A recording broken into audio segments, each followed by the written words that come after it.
I was speaking earlier about the organization of the Islamic Conference, the OIC.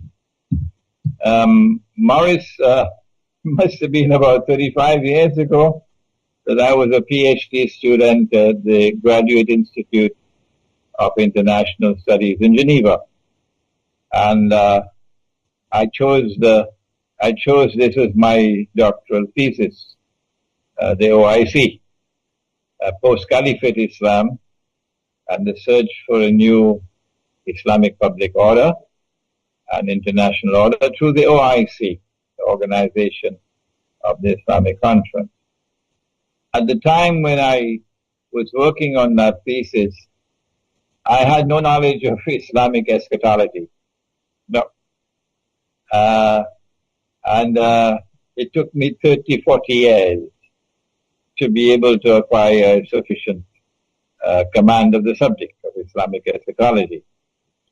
And so the initial view that I had of that organization, it has now been, I have now been able to look at it far more seriously than I did at that time. The spectacle that occurred in Cairo over these last few days should disturb us. And that is that here are the governments of the whole world of Islam assembled, some 53 countries assembled in Cairo. Either the head of state, the head of government is present, or a representative of the head of government is present, representing the government.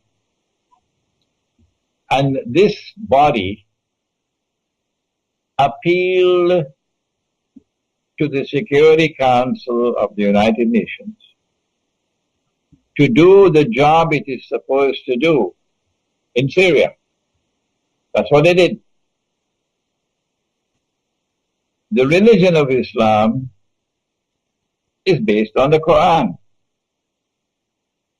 And the Quran declares that Muslims have an obligation to submit to the supreme authority of the one God. He possesses supreme authority, and obedience is due to him. And then the verse goes on to say that subject to obedience to him, you must obey the Prophet. Allah's blessings be upon him. And then it continues to say, subject to obedience of Allah and of His Messenger, you must obey those in authority. But it continues to say, those in authority from within your own ranks.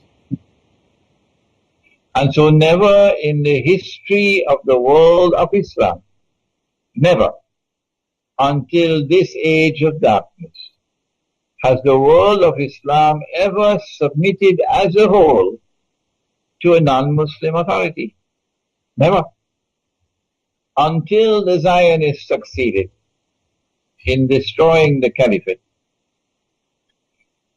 and in then breaking up the world of Islam into little pockets called nation states, and then putting the governments of these nation states into black jackets and bow ties, and introducing them to the civilized way of life as members of the United Nations. And when they acceded to the Charter of the United Nations, they placed themselves under the supreme authority of the Security Council. And so they said goodbye to the Quran. This is a monstrous betrayal of the Book of Allah, the Quran. And these people who assembled in Cairo added salt to the wound by making an appeal to the Security Council of the United Nations to do the job that they are supposed to do in Syria. Number two, apart from Iran and to some extent, I think, Iraq and maybe Lebanon, all the rest of the world of Islam, all of them, declared Bashar al-Assad's government to be the main culprit for the violence in Syria. And none of them ever mention or will ever mention that Saudi Arabia and Qatar and Turkey are complicit in sending men and sending weapons and financing an insurrection in another country. The world knows that. But these men assembled in Cairo, who spoke for the word of Islam, never mention a word of that. And they will not mention. And so Putin was presented with the spectacle of his ally, Iran, standing all alone. China saw Iran standing all alone. And China and Russia saw the whole world of Islam functioning as puppy dogs of the Zionists. Puppy dogs of the Zionists. What kind of impression would that make on the Russian intelligentsia, on the Chinese intelligentsia? What would they think about the world of Islam, Sunni Islam? But on the ground, the Muslim peoples do not share the views of their governments, but they don't have a means to express that view of their government, of their view on the subject of Syria, for example. And there's considerable resentment against Saudi Arabia in the world of Islam. Considerable hostility for Saudi Arabia in the world of Islam. I would like to recall, for the benefit of our listening and viewing audience, Morris, that in 1990, when Saddam Hussein walked, they said, "Will you walk into my parlor?" Said the spider to the fly. And Saddam got the green light and he walked into Kuwait. They set a trap for him and he walked into it.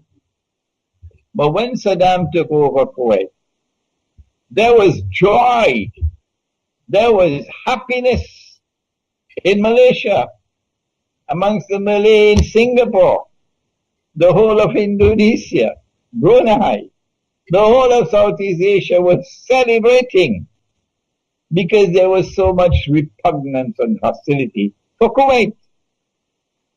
The same feelings they have for Saudi Arabia.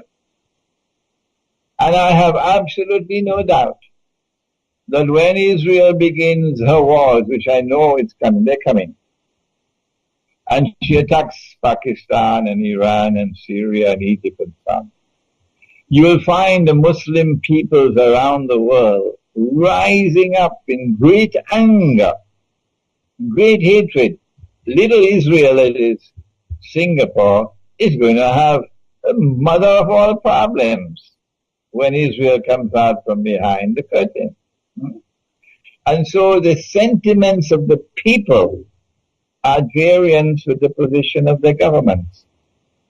And it is I thank you that I get this opportunity through this interview to send a message, if it reaches, to the Russian intelligentsia, to the Russian government, to the Chinese intelligentsia, to the Chinese government. They do not be fooled by what happened in Cairo. These are only the so-called leaders of the world of Islam who all have to bow down before the Zionists. But they do not represent the views of the Muslim people. You mentioned Iran as standing alone. I assume it did not vote for this reference to go to the Security Council. And also, Iran seems to have a lot of influence on Morsi and the Ikhwan. Is that the case? No, that's the window dressing. That's the window dressing. No. Morsi is very firmly in the Hillary Clinton camp. They can't move out of that camp. They must have made a deal with Washington to be able to get to where they are today. And there's no way they can get out of that embrace. No. So they can try whatever they want with Iran, making a visit to Iran getting Iran to visit, it doesn't change the ground, the reality. The reality is that Egypt is in this camp.